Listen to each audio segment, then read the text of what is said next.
Supercrack Estrella presenta las profecías del Templo de Salomón. Puede haber un virus letal enterrado bajo tierra en el templo del rey Salomón. Si ese virus fuera desenterrado causaría un gran caos de muerte en la humanidad.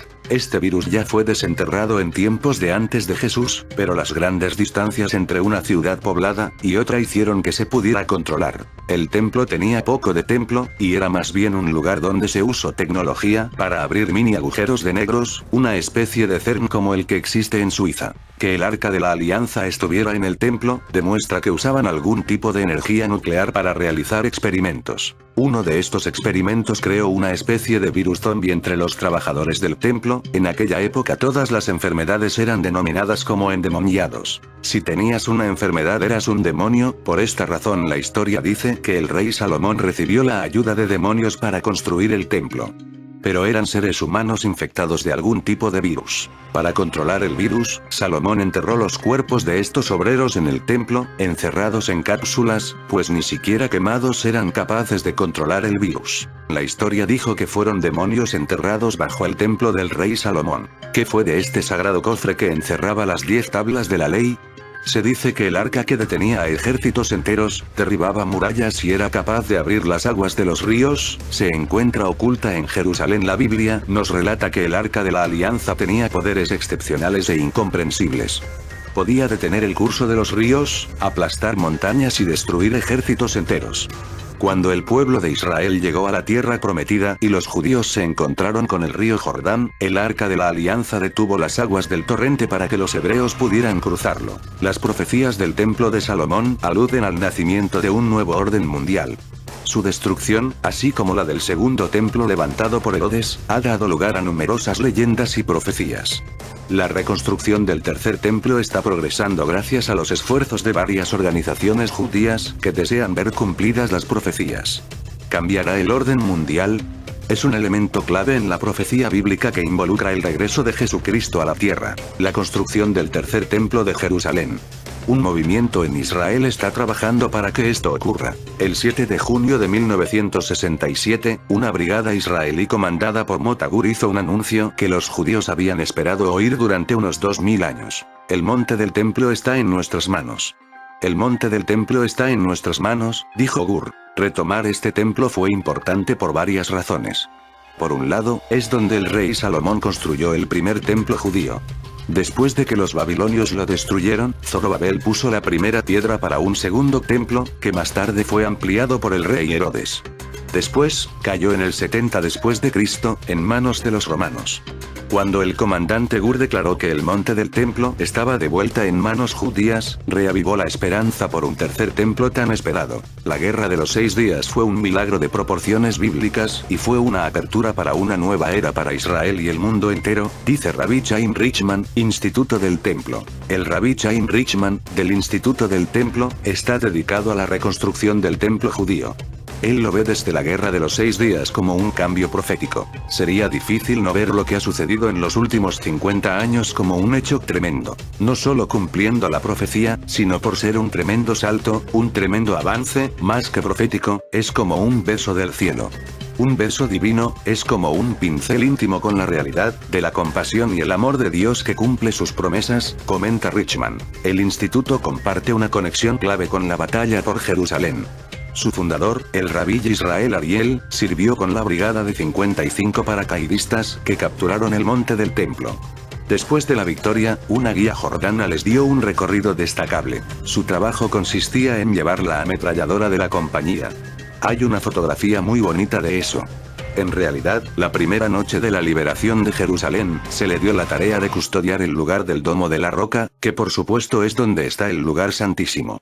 La historia que nos contó dice que los soldados estaban en el monte del templo y fue como la primera hora o así.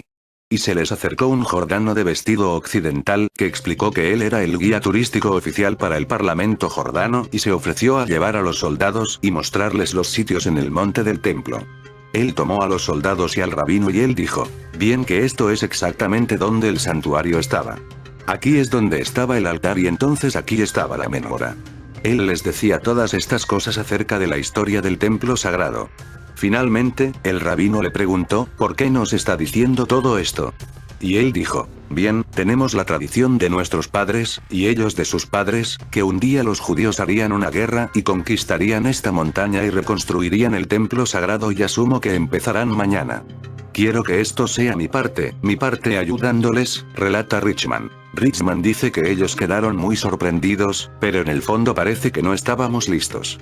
50 años después, esto está cambiando con el Instituto del Templo, preparando planos y recogiendo elementos oficiales del templo tales como las prendas sacerdotales. Richman está disipando mitos sobre el templo a través de YouTube. Todo esto significa que, hablar de reconstrucción del templo ya no se considera una idea descabellada. Las profecías bíblicas acerca de que este templo será reconstruido y pasará otra vez a manos de los judíos, son muy claras. El profeta Daniel predijo que un príncipe que vendría y que surgiría de alguna de las naciones que pertenecieron al antiguo imperio romano haría cesar la ofrenda de los sacrificios judíos en el templo, a los 3 años y medio de su carrera. Este príncipe será la persona del anticristo, a quien, tanto el profeta Daniel como el Señor Jesucristo, llamaron la abominación desoladora. Daniel 9:27. Mateo 24:15. El anticristo pues, iniciará su carrera política firmando un tratado de paz entre las naciones árabes y el pueblo de Israel. Esto lo convertirá inmediatamente en un héroe mundial de la paz. Pero, a los 3 años y medio traicionará a los judíos, violando el pacto y repitiendo la abominación que anteriormente hizo Antíoco Epífanes, a.c., al sacrificar un cerdo en el lugar de los sacrificios. En este momento el anticristo se proclamará Dios, y comenzará la persecución más sangrienta que haya existido contra Israel, Mateo 24:15. 2 Tesalonicenses 2:3-4. Apocalipsis 11:1-2. 13:4-7. Los árabes han prohibido actualmente cualquier excavación arqueológica en los alrededores, sin embargo, los judíos han podido excavar a los lados del monte y han hecho un túnel de 300 mts de largo, llamado túnel rabínico. Un judío ortodoxo escocés llamado Asher Kaifman, acaba de hacer un estudio muy completo que contiene toda la información recopilada, y en la revista arqueológica bíblica escribió que el lugar santísimo no estaba localizado donde está actualmente la cúpula de la roca o la mezquita de Omar, sino como a 50 metros, más hacia el norte del monte Moriah. El arquitecto, arqueólogo e historiador Lee Henry Meyer, uniendo la arqueología con la historia, ha ofrecido la última teoría acerca de la localización del templo. Él dice que el lugar exacto donde se encontraba el lugar santísimo con el arca del testimonio, era sobre la plataforma construida sobre la roca Es-Sakra, que es la roca sobre la cual está construida actualmente la cúpula de la roca. Si este arqueólogo está en lo correcto, esta mezquita tendrá que ser demolida muy pronto. Es increíble que cuando las legiones romanas arrasaron Jerusalén, no pudieron demoler esta plataforma rectangular que el rey Herodes el Grande construyó como base del templo. Esta plataforma tiene 500 mts de largo y 300 mts de ancho. Uno de los documentos en los que se cita el sello de Salomón es el Testamento de Salomón. Es un tratado pseudoepigráfico sobre las formas y las actividades de los demonios y los encantamientos efectivos contra ellos. Se ha afirmado que este texto fue escrito por el propio Salomón, y que aporta información acerca de ciertas experiencias del antiguo rey en el transcurso de la construcción del templo de Jerusalén. Gracias a este anillo, Salomón comenzó a poner a los demonios bajo su control, siendo el primero de ellos Ornias, el demonio que había estado atormentando al hijo del maestro de obras de Salomón. Al interrogar a los demonios a los que invocaba, Salomón pudo aprender sus nombres y la forma en la que acosaban a los seres humanos, además de cómo poder contrarrestarlos. No solo eso, el rey consiguió obligar también a estos demonios a que trabajasen para él. Como ejemplo de ello diremos que Salomón ordenó al demonio Asmodeo que le ayudara en la construcción del templo. Una vez finalizada la construcción del templo, Salomón ya tenía a todos los demonios prisioneros dentro de botellas. Se dice que estas botellas fueron enterradas bajo el propio templo, que los demonios habían ayudado a construir. En una de las versiones de la historia, estos demonios fueron liberados cuando Nabucodonosor conquistó Jerusalén. Al ser destruido el templo, los babilonios encontraron las botellas que Salomón había enterrado.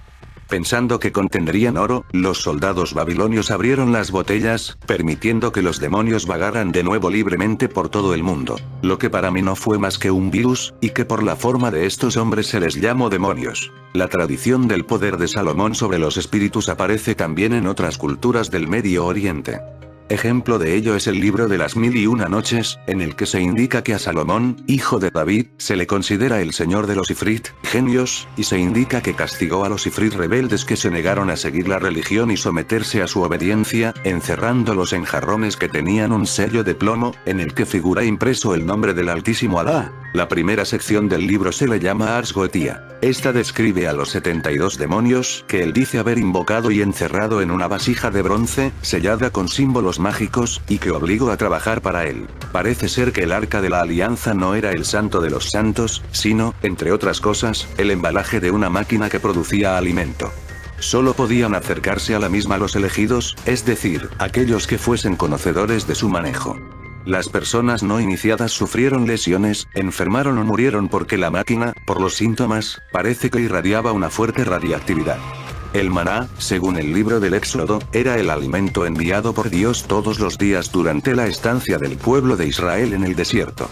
Todos los días menos el sábado, por lo cual debían recolectar doble ración el viernes. También se encuentran referencias en midrashes judíos, que el maná tenían el sabor y la apariencia de aquello que uno más deseaba. En el Arca de la Alianza se conservaba una muestra suya. El maná también se menciona brevemente en el Corán, en las Azoras al-Baqara, al-Araf, y Ta'a, mencionando la fuente divina del maná como uno de los milagros con los cuales Dios favoreció a los israelitas. En el libro del Éxodo se le describe apareciendo cada mañana después de que el rocío hubiera desaparecido, y debía ser recogido antes de que el calor del sol lo derritiera. Según Números llegaba con el rocío, por la noche.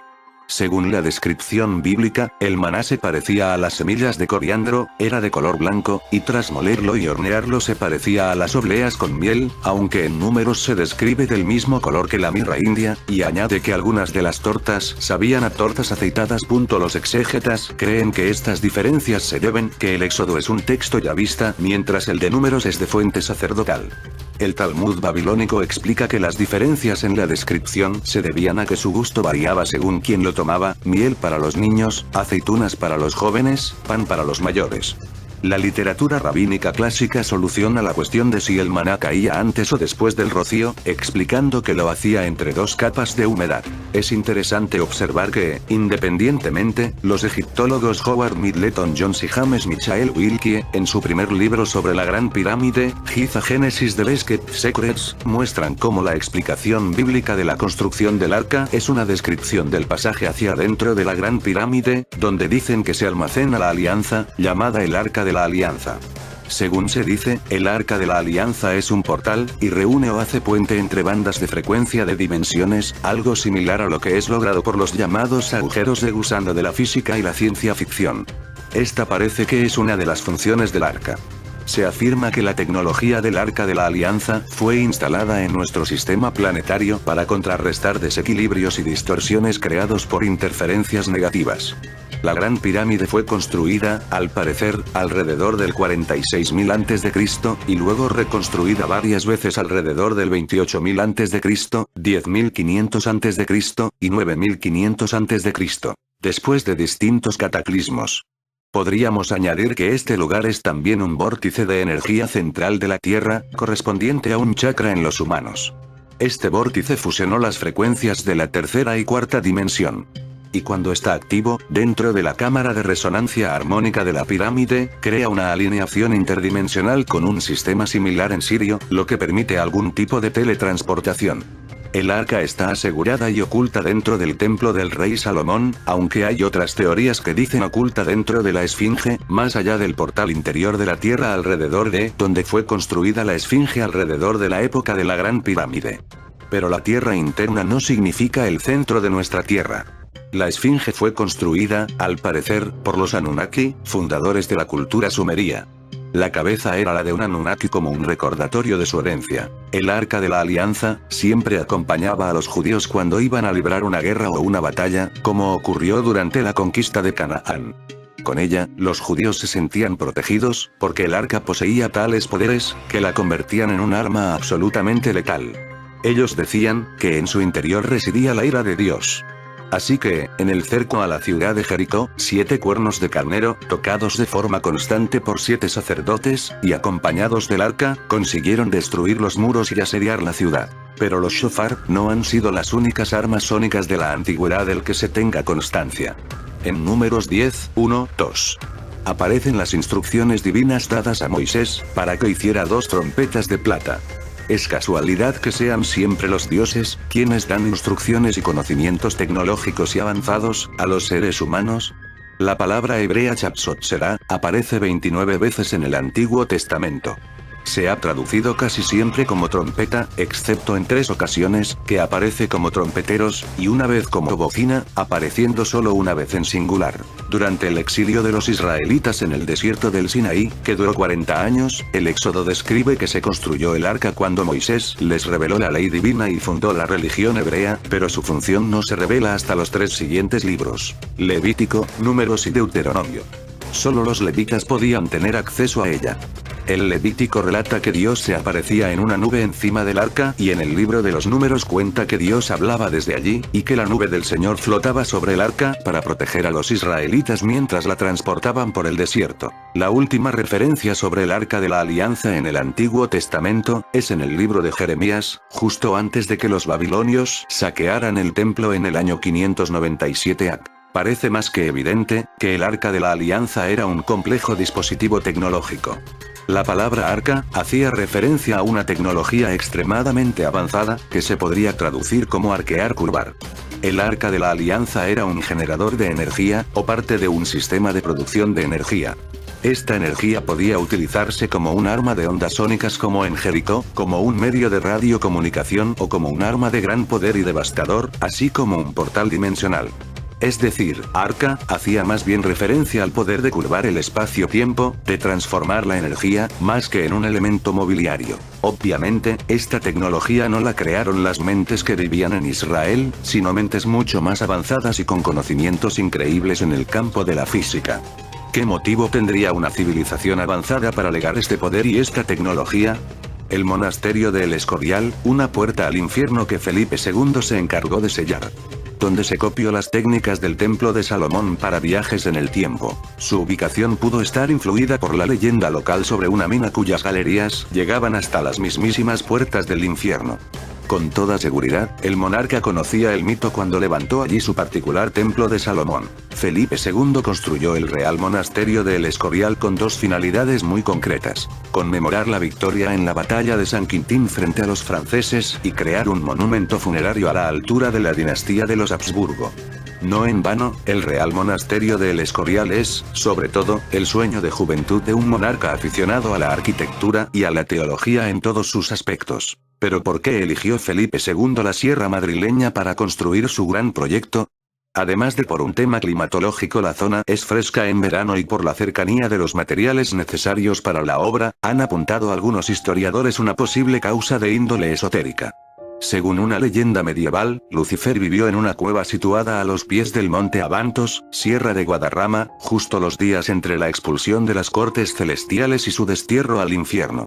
En esos días, el ángel rebelde comenzó su andadura por toda la tierra, donde creó 7 puertas para acceder a las tinieblas.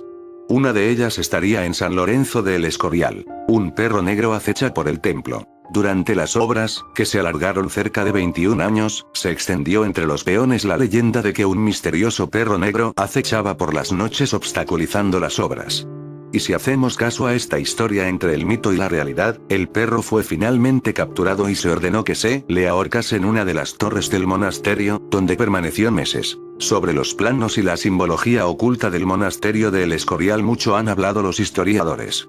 Felipe II ordenó construir una estructura típicamente renacentista, según los criterios racionalistas de la época, pero basado en el mítico Templo de Salomón.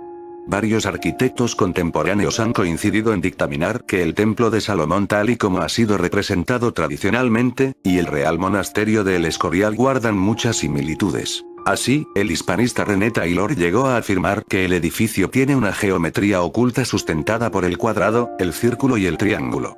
En los textos bíblicos, no obstante, se asegura que los planos del Templo de Salomón están diseñados directamente por Dios. La idea de sellar una puerta del diablo con un templo diseñado por Dios pudo sonar tentadora en la grandilocuente mente de Felipe II, quien plagó el templo de referencias al rey Salomón y al rey David, empezando por las dos enormes estatuas dedicadas a estos personajes bíblicos en la fachada principal de la basílica. En fin, amigos de Supercrack Estrella, si el video te gustó, pulgar arriba.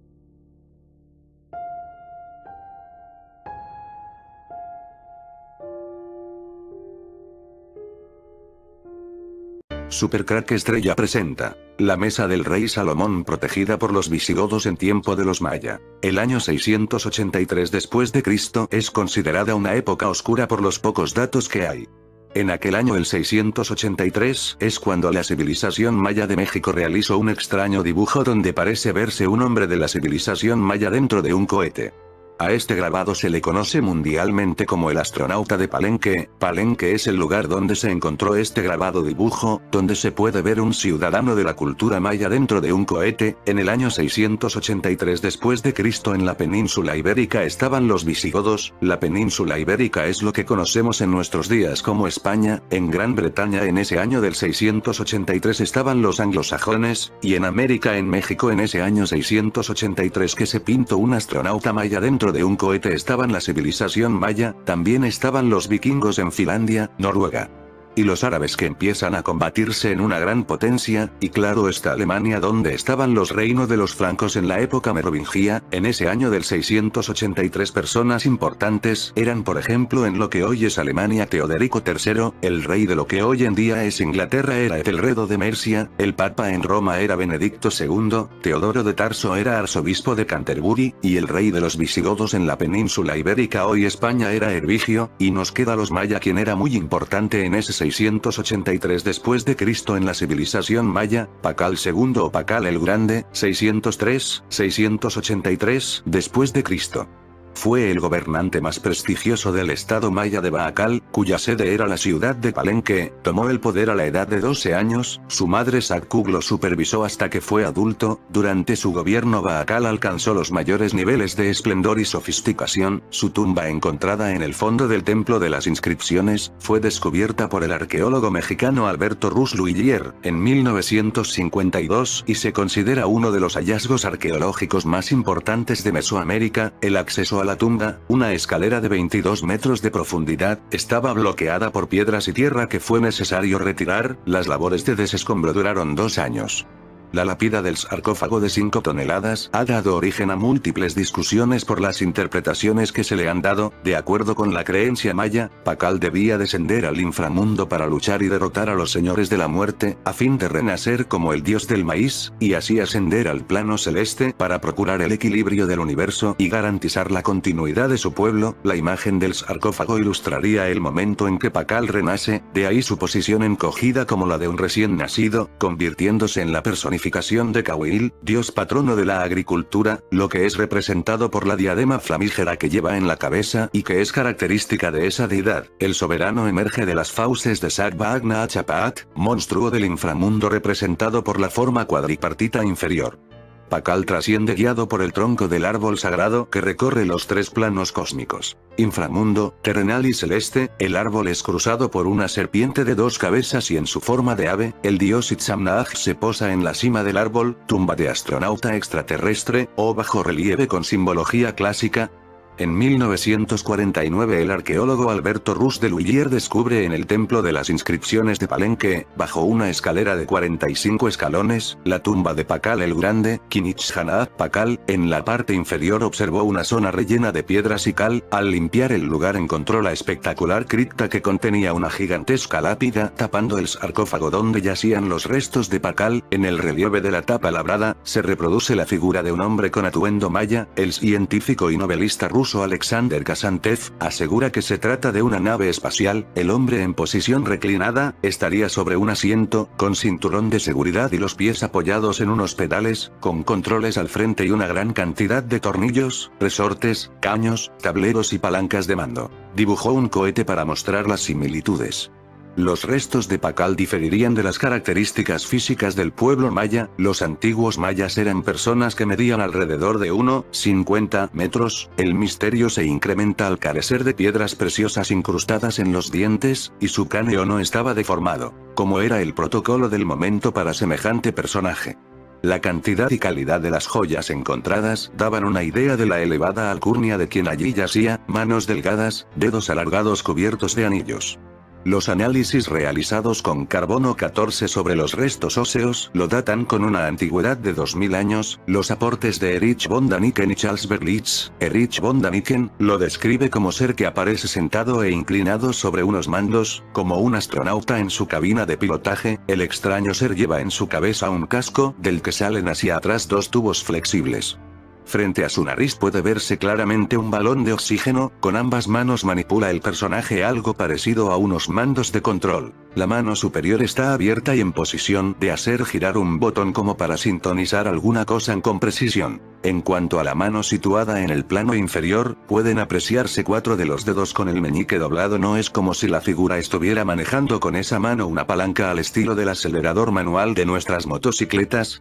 Finalmente, el talón del pie izquierdo descansa sobre un pedal de varios niveles.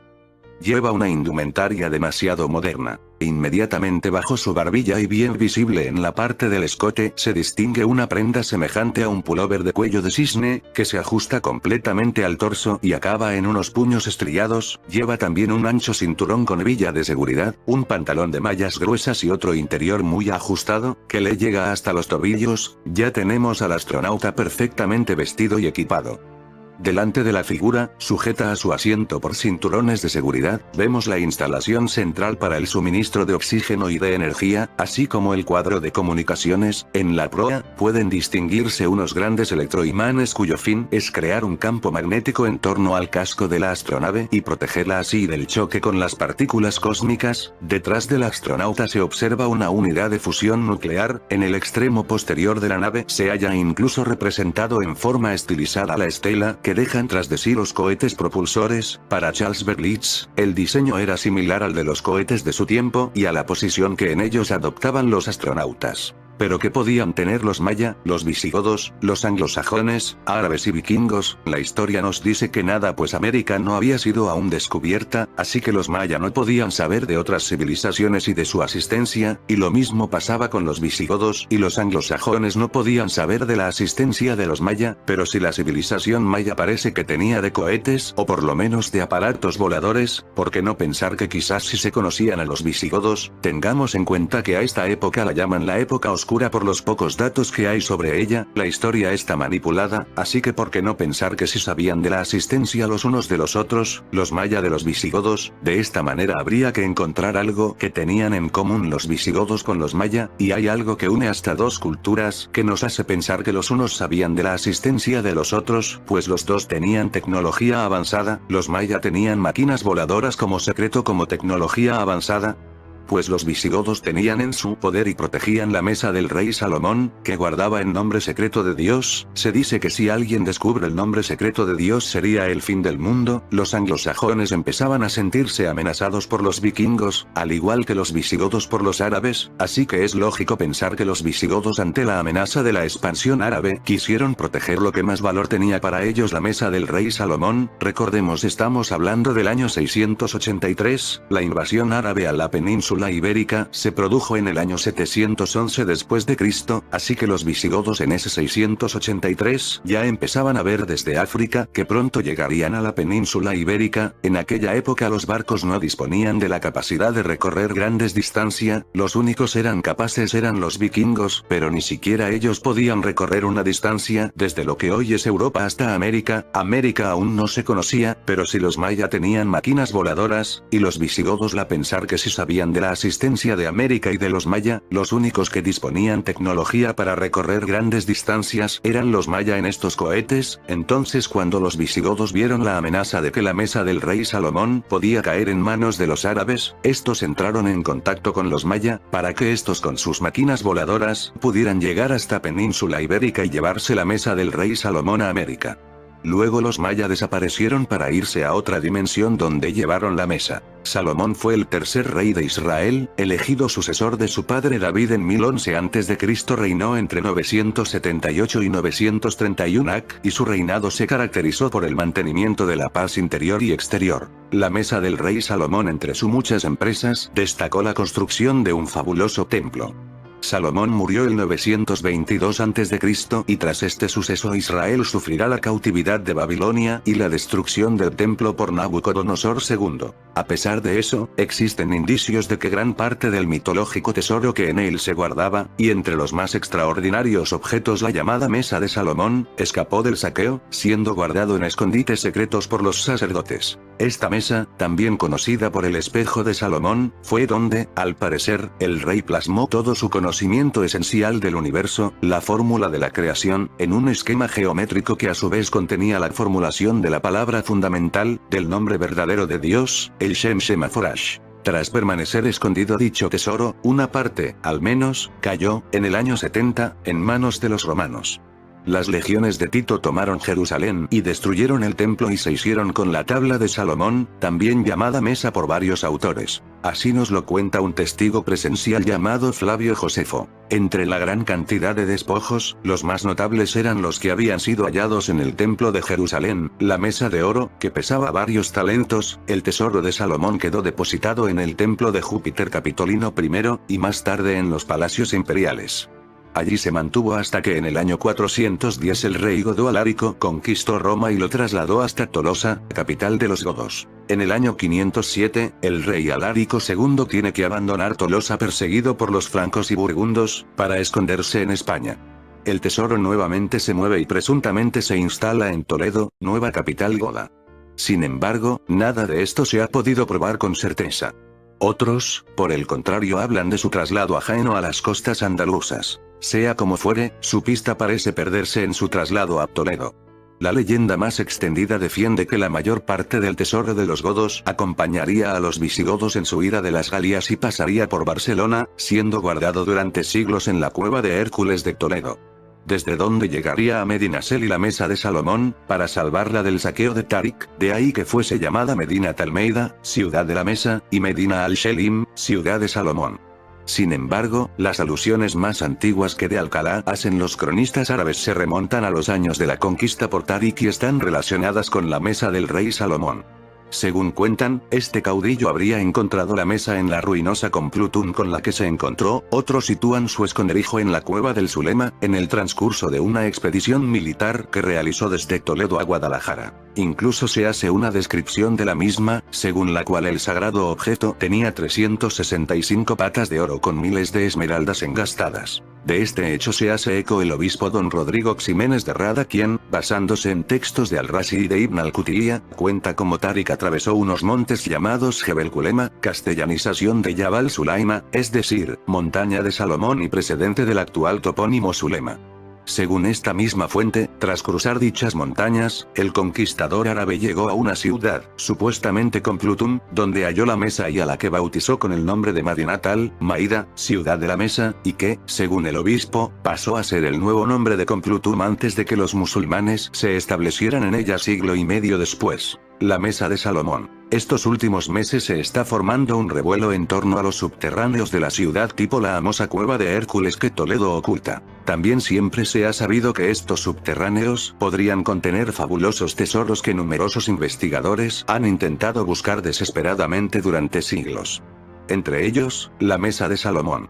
Se trata de un tesoro que estuvo guardado en el templo de Jerusalén hasta el año 70. Se cuenta que la mesa de Salomón consistía en una tabla en la que el rey inscribió el nombre de Dios con el que se tendría la forma de alcanzar el pleno conocimiento y, con él, el pleno poder. La mesa fue conocida también como el espejo de Salomón.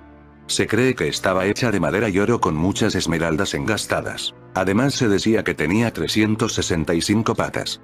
No se sabe bien si era una auténtica mesa, ya que podría ser solamente una tabla, que por traducción pasó a ser considerada mesa. Salomón al parecer inscribió en ella el nombre de Dios, es decir, el nombre del poder o Shem Shemaforash. Este nombre es un tabú que no se debe pronunciar, ya que permite al que lo pronuncia poseer el poder de la creación. Es el nombre que utilizó Dios para crear el universo. Como no podía ser pronunciado, ni tampoco ser escrito, el nombre de Dios no estaba grabado directamente en la mesa, sino que estaba oculto a modo de algún tipo de acertijo o jeroglífico que permitía descifrar el nombre del poder pero sin escribirlo. Según ha adelantado al diario británico The Guardian el productor del documental, Raúl Julia Levy, los más entusiastas con este proyecto han sido los gobiernos de México y Guatemala, sobre cuyos territorios se asentó la civilización maya, que han decidido desclasificar documentos sobre esta supuesta visita extraterrestre. México nos va a entregar códices, artefactos y documentos que contienen evidencias de que hubo este contacto entre mayas y extraterrestres, y toda esa información será corroborada por arqueólogos, aseguró Julia Levy. Entre estos expertos está Luis Augusto García Rosado, secretario de Ministro del Estado mexicano de Campeche, que adelantó que hay traducciones de códices que han permanecido durante años ocultas en bóvedas secretas, e incluso habla de artefactos voladores que cayeron en la selva hace unos 3000 años. ¿Un ovni caído en medio de la Tierra del que aún no se ha dicho nada? ¿Por qué? A la espera de confirmar hasta qué punto son exactas estas evidencias, el gobierno de Guatemala ha preparado el terreno, por boca de su ministro de Turismo, Guillermo Novielli, ante lo que está por venir. Ha llegado el momento de sacar a la luz esta información. Entre otras novedades, el documental de Rulfo aporta el resultado de las búsquedas realizadas en zonas poco exploradas de Guatemala o México, como Calakmul, cuyos hallazgos se ha decidido que permanezcan secretos hasta la fecha, según The Guardian. El calendario maya concluye el 21 de diciembre de 2012, una circunstancia que ha alimentado las teorías conspiranoicas, que vaticinan que en esa fecha una gran catástrofe destruirá el mundo. Por supuesto, no hay ni una sola prueba científica que aliente esta posibilidad. Es más, algunos expertos enfrían la imaginación popular argumentando que, simplemente, la fecha es el final de un ciclo en el calendario de aquella civilización y el comienzo de otro período de 5125 años de duración. En el 2012 el CERN realizó un gran experimento. Algunos creen que nos lanzó a otra dimensión. En fin, amigos de Supercrack Estrella, si el video te gustó, pulgar arriba.